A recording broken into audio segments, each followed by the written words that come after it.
नमो नमः छात्रों, आप सभी का मेरे YouTube चैनल संस्कृत साधना में स्वागत है। आज हम कक्षा 8 का दूसरा पाठ का अभ्यास पढ़ेंगे। द्वितीय पाठ विलस्य वाणी न कदापि मे श्रुता। अभ्यास। पहला प्रश्न है उच्चारणम कुरुत। कस्मिंचित किसी, विचिन्त्य सोचकर, साधुविदम साधु प्लस इदम मतलब यह सही, क्षुधार्तः भूख से व्याकुल, एतत् श्रुत्वा ये दो शब्द है यहाँ पर, एतत् और श्रुत्वा मतलब यह सुनकर, भय संत्रस्त मनसाम भय से डरे हुए लोगों का, सिंह पद पद्धति शेर के पैरों के निशान, समाहवानम मतलब आवाज लगाना या फिर किसी को पुकारना या आह्वान करना, प्रतिध्वनि गूंजना। दूसरा प्रश्न है एक पदेन उत्तरम लिखत, अर्थात एक पद में उत्तर लिखें। पहला है सिंहस्य नाम किम, उत्तर है खर नखरः। दूसरा है गुहायाः स्वामी क आसीत, यानी गुफा का स्वामी कौन था, उत्तर है दधिपुक्षः, दधिपुक्ष नाम का गीदड़। अगला है सिंहः कस्मिन् समये गुहाया समीपे आगतः, शेर किस समय गुफा के समीप आया, उत्तर है सूर्यास्त समय यानी शाम के समय। हस्त पादादिका क्रिया केशाम न प्रवर्तन्ते, हाथ और पैर की क्रिया किसकी काम करना बंद कर देती है, उत्तर है भय संत्रस्त मनसाम अर्थात भय से डरे हुए लोगों की। गुहा केन प्रतिध्वनिता, गुफा किससे गूंज उठी, उत्तर है उच्च गर्जनेन अर्थात शेर की ऊंची गर्जना से। प्रश्न नंबर 3 है पूर्ण वाक्य न उत्तरत, अर्थात पूरे वाक्य में उत्तर लिखें। पहला है खर नखरः कुत्र प्रतिवसति स्म, खर नखर कहाँ रहता था, उत्तर है खर नखरः एकस्मिन् वने प्रतिवसति स्म, खर नखर एक जंगल में रहता था।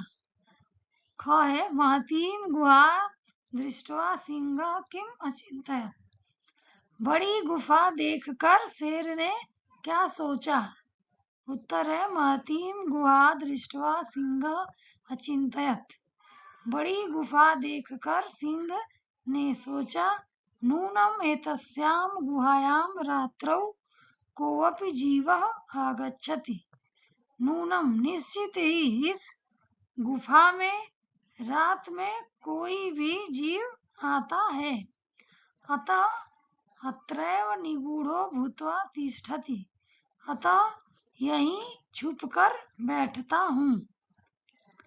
ग है श्रृंगालः किम अचिंत्यत, गीदड़ क्या सोचा, उत्तर है श्रृंगालः अचिंत्यत, श्रृंगालः यानी गीदड़ ने सोचा, अहो विनष्टो अस्मि, अरे मैं तो मर ही जाता, नूनम अस्मिन् बिले सिंह अस्तीति तर्कयामि, निश्चित ही इस बिल में अर्थात गुफा में शेर है, इति तर्कयामि ऐसा मैं सोचता हूँ, तत् किम करवाणि अब मैं क्या करूं। अगला प्रश्न है श्रृगालः कुत्र पलायितः, यानी गीदड़ कहाँ भाग गया, उत्तर है श्रृगालः दूरम पलायितः, यानी गीदड़ दूर भाग गया। अगला प्रश्न है गुहा समीपम आगत्य श्रृगालः किम पश्यति, गुफा के समीप आकर गीदड़ क्या देखता है, उत्तर है गुहा समीपम आगत्य श्रृगालः, गुफा के समीप आकर गीदड़ यावत पश्यति, जहाँ तक देखता है वहां तक शेर के पैरों के निशान गुफा में जाते हुए दिखाई देते हैं। न च बहिरागता, और बाहर आते हुए नहीं दिखाई देते।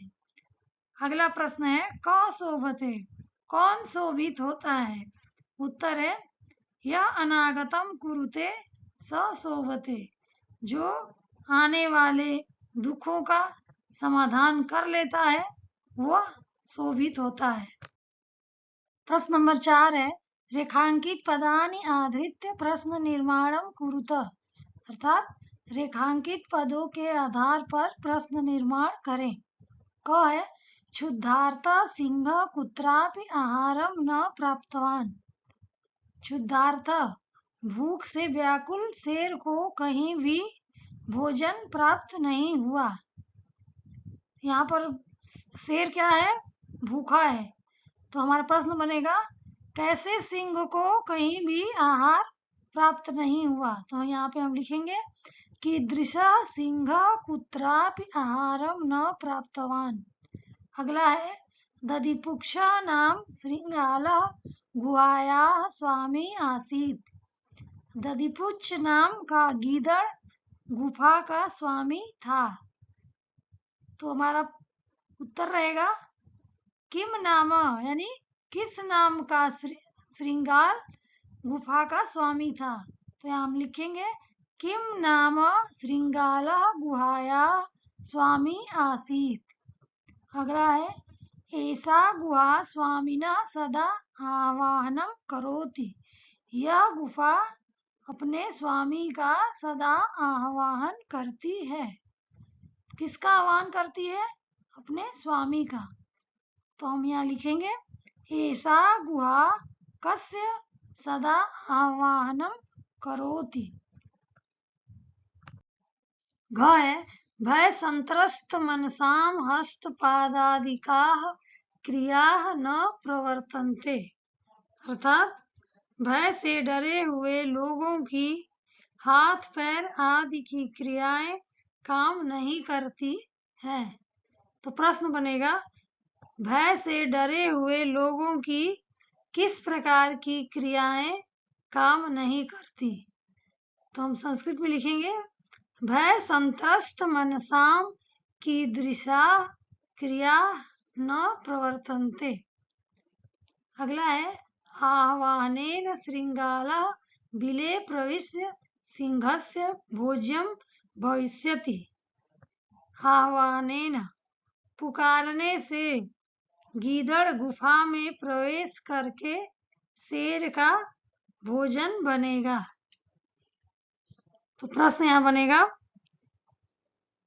पुकारने से शेर का किसमें प्रवेश करके शेर का भोजन बनेगा? बिले, बिल में। तो यहाँ प्रश्न में हम लिखेंगे किसमें, यानी कस्मिन। तो हम ऐसा संस्कृत में लिखेंगे आह्वानेन श्रृंगालः कस्मिन् प्रविश्य सिंहस्य भोज्यम भविष्यति। प्रश्न नंबर 5 है घटनाक्रमानुसारम वाक्यानि लिखत, यानी घटनाक्रम के अनुसार वाक्य को लिखें। यहाँ पे कुछ वाक्य दिए हुए हैं जो कि घटनाक्रम के अनुसार नहीं है, हमें उसको क्रमानुसार लिखना है। हमने यहाँ पे घटनाक्रम के अनुसार लिखा है।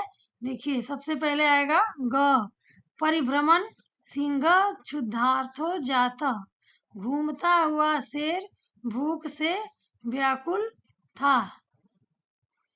उसके बाद ख आएगा सिंह एकाम महतीम गुहाम अपश्यत, शेर एक बड़ी गुफा देखा।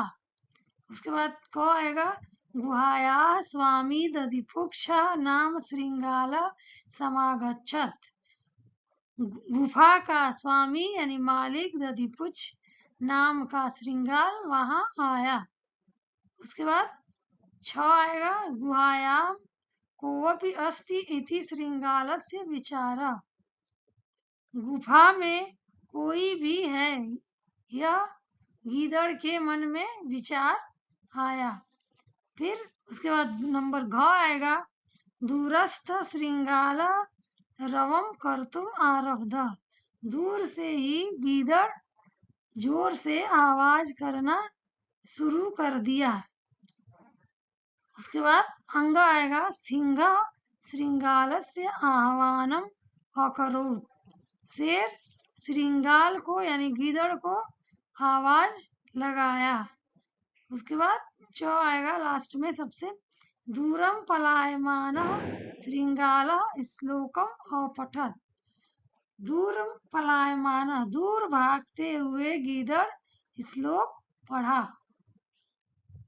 प्रश्न नंबर 6 है, यथा निर्देशम उत्तरत, अर्थात जैसा निर्देश दिया गया है वैसा उत्तर लिखना है। पहला है, एकाम महती गुहा दृष्ट्वा स अचिंतयत्, यानी एक बड़ी गुफा देखकर वह सोचा। अस्मिन् वाक्ये कति विशेषण पदानि संख्यया सह पदानि अपि लिखत, यानी इस वाक्य में, ये जो वाक्य दिया गया है, इस वाक्य में कितने विशेषण पद हैं और उनकी संख्या, और जो पद हैं विशेषण पद उसको उत्तर में लिखने हैं। तो उत्तर है, अस्मिन् वाक्ये द्वे विशेषण पदे स्तः, यानी इस वाक्य में 2 विशेषण पद है। कौन कौन है? पहला है एकाम और दूसरा है महतीम।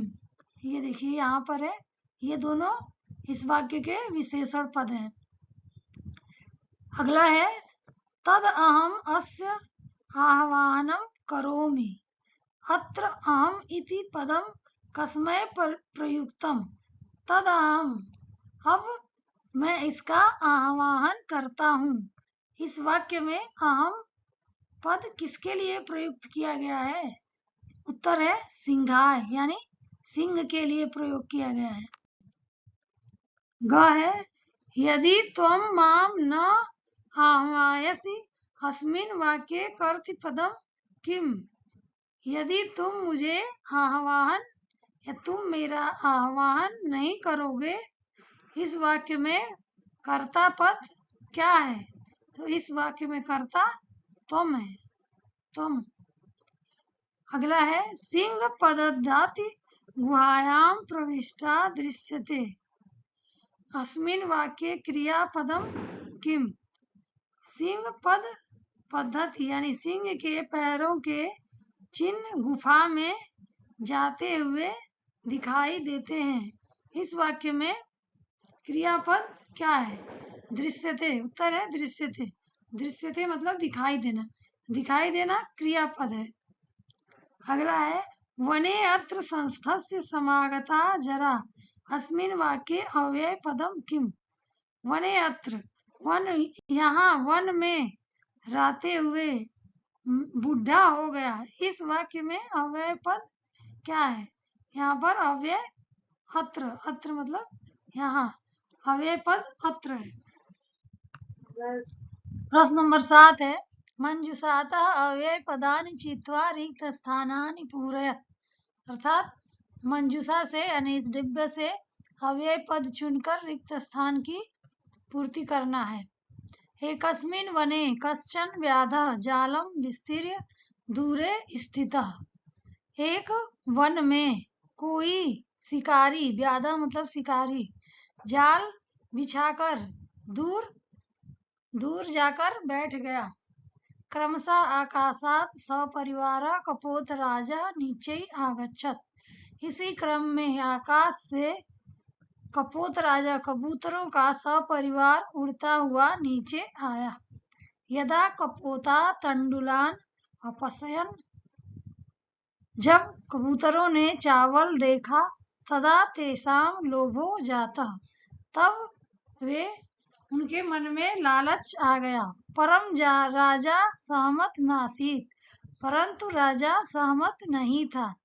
तस्य युक्ति आसीत, उसके मन में विचार आया, वह सोचा, यदि वने कोऽपि मनुष्य न अस्ति, यदि वन में कोई भी मनुष्य नहीं है, उत तंडुलानाम संभव, तो चावल कैसे संभव है? परम राज्ञा उपदेशम अस्वीकृत्य कपोताः तण्डुलान् खादितुं प्रवृत्ताः।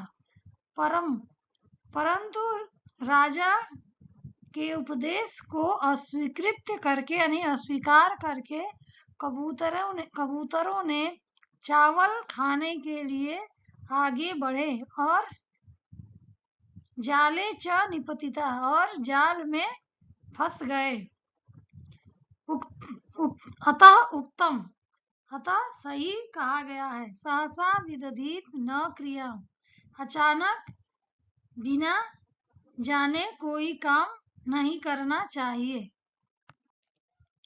धन्यवाद बच्चों। अगर आपको इस पाठ से संबंधित कुछ भी पूछना हो तो कमेंट में जरूर लिखें, वीडियो को लाइक करें और चैनल को सब्सक्राइब करें। Thank you.